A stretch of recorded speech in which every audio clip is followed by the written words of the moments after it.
they viewed Westminster government as self-serving, and therefore they based it on the assumption that if they separated Scotland from the United Kingdom, they would finally get a government that they vote for. And I've long argued that what they favour is essentially arguing for more of the same thing.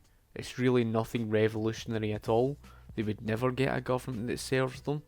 It's just going to go down the same path, and it always leads to a big authoritarian self-serving government, no matter which country you live in. Another argument they would use in favour of Scottish independence is to say that their views are the complete opposite of the average voter in England, and they have strong views against that of the Conservatives, against the Tories. They wanted Scotland to take responsibility, which is fair enough, and their argument was that their views are complete opposite, and it's only fair to them that Scotland goes its own way and makes its own decisions, and if it makes faults, then fair enough. Another reason, as you may well know, was on the austerity and the cutbacks. They assume that, of course, we live under austerity, and therefore they're seeing all these cutbacks, which is basically to say that one of their main arguments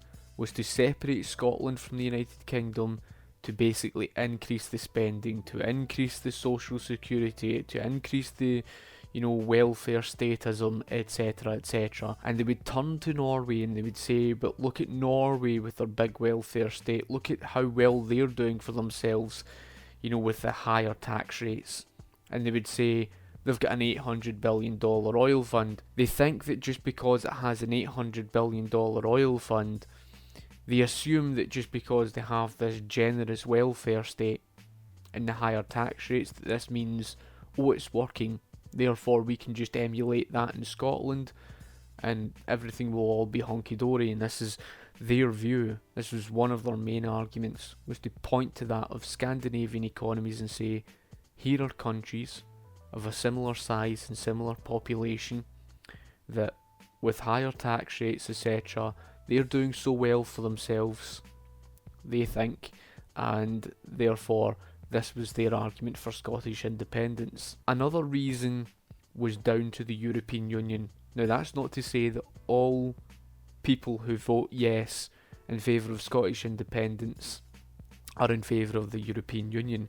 That's not what I'm saying, but a lot of them who did favour the yes vote were arguing in favour of Scotland remaining in the European Union. That is to say that they feared Brexit, and they say that they would rather be ruled by Brussels than that of Westminster. And you kind of think to yourself, okay, so how's that even Scottish independence then? Again, if you look back at the argument on their views being opposite of that of the English voters on average, their argument would be in favour of all the things like the protection of the NHS, therefore the free healthcare, the free prescriptions, the free tuition fees, all of these things. So like the free education, etc. You do tend to find that a lot of the Scottish nationalists that you'll argue with, they will argue in favour of higher tax rates, the bigger welfare state, the strong social security, the strong government regulation. Just ask them what it would be like if you deregulated the economy.